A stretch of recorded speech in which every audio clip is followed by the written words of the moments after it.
Hi guys, my name is Shreya Tripathi and I'm MBBS first year student in MV SMC बस्ती।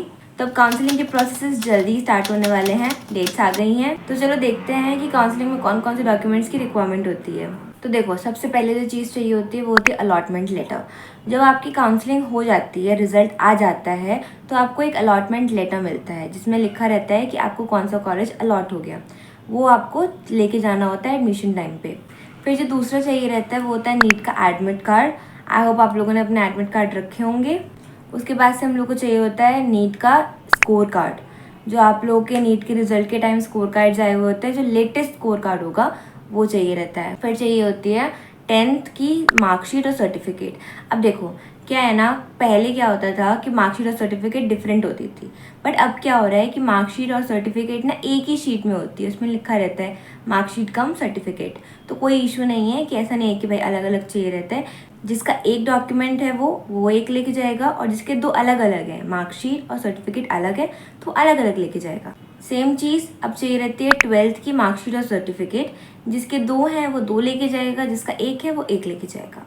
फिर चाहिए रहती है category certificate, और category certificate ने एक स्पेसिफाइड डेट की चाहिए रहती है, मतलब अप्रैल के बाद की चाहिए रहती है। तो लेटेस्ट कैटेगरी सर्टिफिकेट ही लगेगी, पुरानी नहीं लगती है। अगर एप्लीकेबल हो तो एक सब कैटेगरी सर्टिफिकेट भी होता है, कि जैसे सपोज करो कि अगर मान लो किसी का फ्रीडम फाइटर कोटा है, साथ में उसका EWS भी लग रहा है, या फिर किसी का एक्स आर्मी कोटा है, उसके साथ भी उसका EWS या फिर OBC लग रहा है, तो उसकी भी रिक्वायरमेंट होती है। फिर इनकम सर्टिफिकेट चाहिए रहता है, लेटेस्ट इनकम सर्टिफिकेट बनता है। तो अगर आपके केस में एप्लीकेबल है तो लेटेस्ट इनकम सर्टिफिकेट चाहिए रहेगा। नेक्स्ट आपको चाहिए रहता है डोमिसाइल सर्टिफिकेट। डोमिसाइल सर्टिफिकेट ना एक बार बनता है, वो कोई बार बार बनाने की ज़रूरत नहीं रहती। तो ऐसा नहीं है कि आपको इस साल के लिए आपको वापस बनाना पड़ेगा और जो आपने लास्ट ईयर बनवाया था वो नहीं काम आएगा। डोमिसाइल सर्टिफिकेट में कोई इशू नहीं आता। देखो, जो नेक्स्ट चाहिए रहता है वो होता है TC and transfer certificate and migration certificate.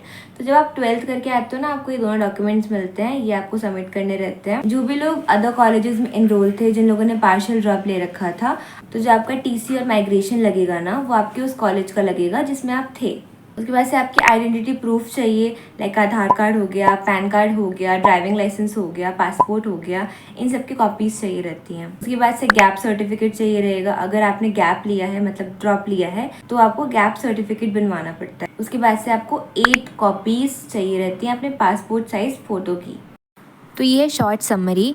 इसमें आपको कई सारे एफिडेविट्स और एक सर्विस पॉइंट दिख रहा होगा, तो इसमें टेंशन नहीं लेना। ये सारे के सारे जब आप अपने कॉलेज जाओगे ना, वहाँ पे बन जाते हैं आराम से, इंक्लूडिंग गैप सर्टिफिकेट। अब देखो, जो मैंने डॉक्यूमेंट्स बताए हैं ना, फोटोज छोड़ के, उन सब की 3 से 4 कॉपीज़ लेके चले जाना, वहाँ पर ज़रूरत पड़ती है। और अगर आप नहीं लेके जाओगे ना तो फिर बहुत भागना पड़ता है, डांट सुननी पड़ती है। तो सबके 3 से 4 कॉपीज़ लेकर ही जाना। सो गाइस, आज के लिए बस इतना ही। अपने डॉक्यूमेंट्स आराम से एक फोल्डर बना के रख लेना, ठीक है। एक ओरिजिनल सेट रख लेना, 3-4 फोटो कॉपीज़ रख लेना, 8 फोटोज़ पक्का रख लेना। मैं तो कह रही हूँ उससे ज़्यादा ही रख लेना, 10 रख लेना, ठीक है।